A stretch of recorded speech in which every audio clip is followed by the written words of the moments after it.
Hey, it's Ethan Skolnick for 5 on the Floor of the 5 Reasons Sports Network here at Kaseya Center, where the Miami Heat get blown out by the Boston Celtics. The Boston Celtics team playing without Jaylen Brown and Drew Holiday. The Heat without Tyler Hero. They lose 103-85. They lose while giving prominent roles to all three new players. Both Davion Mitchell and Andrew Wiggins started. Kyle Anderson came off the bench. They were combined 5 of 25 from the floor. The Heat shot 31% as a team, and I have to say this, they were up 24-13 when Terry Rozier came in the game, and everything seemed to fall apart afterwards. Brady, let's go through the new guys first. Your thoughts on, I know we're going to delay talking about Rozier, your thoughts on Wiggins, Mitchell, and Anderson today. I thought Mitchell had the best start of the three. I thought he came out, he was good defensively, he was doing all the right things, getting around screens. I mean, he helped them. Celtics at 13 points through 11 minutes. So, I mean, he was doing good things defensively. I thought he was really good as a playmaker early in this game. Early in the first quarter, he was just, his passing was there, the pick and roll stuff, he was under control. Wiggins had a decent start, but it does seem like there is some stuff, but he's a little shaky on the ball. We were talking about kind of the ball handling and stuff.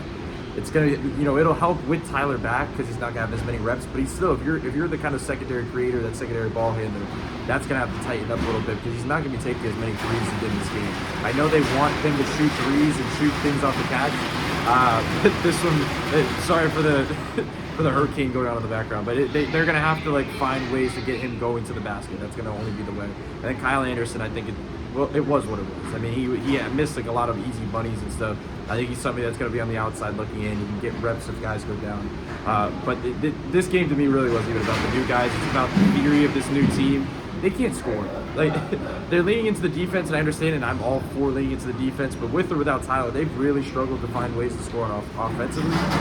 Terry or not, we could point to Terry, but there's just real problems about scoring that. Alex, let's mention, we don't have to do the Rozier thing again, although I know people are going to talk about it, but at this point it just seems like I suppose he's going to give him the minutes regardless, even if Mitchell starts. But are we at the point right now, though, where if they don't have Tyler Hero playing at a high level, there's just a team that's going to just struggle to score consistently? I think that's fair. You saw it tonight, when they're missing Tyler, you guys already mentioned it, they're not an offensive team, period. And when they're missing Tyler, it's just oh man, this is basically the worst offense in the league.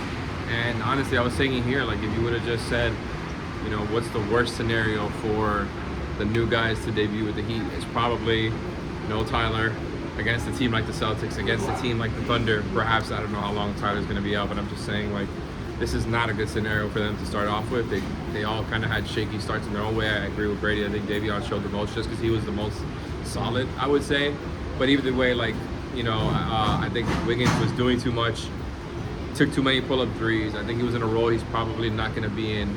When Tyler's back, I think things will stabilize a little bit more. They're not going to be a good offense, but they'll be better than league worst, right? What was the final score, by the way?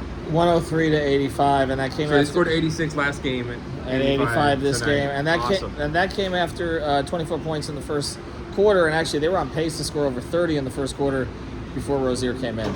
Anyway, we'll cover that on the podcast. That will end up on the feed here as well. Make sure you subscribe to Off the Floor. If only that was their biggest problem and worst problem. Well, I think it is actually both. It's just not their only problem. For Alex Toledo, Brady Hawk, Ethan Skolnick here at Kaseya Center. Heat lose to the Celtics, now under 500, with games coming up in Oklahoma City and Dallas before the All-Star break. Daniel Gafford did get hurt tonight. Anthony Davis is out. So maybe they'll catch a break against Dallas. But that OKC game is going to be a real challenge. You guys don't believe it. By the way, in the background, no, those were not Heat bricks that were dropping in the background. Although some it was really similar sound. It sounded about the same. Have a good one.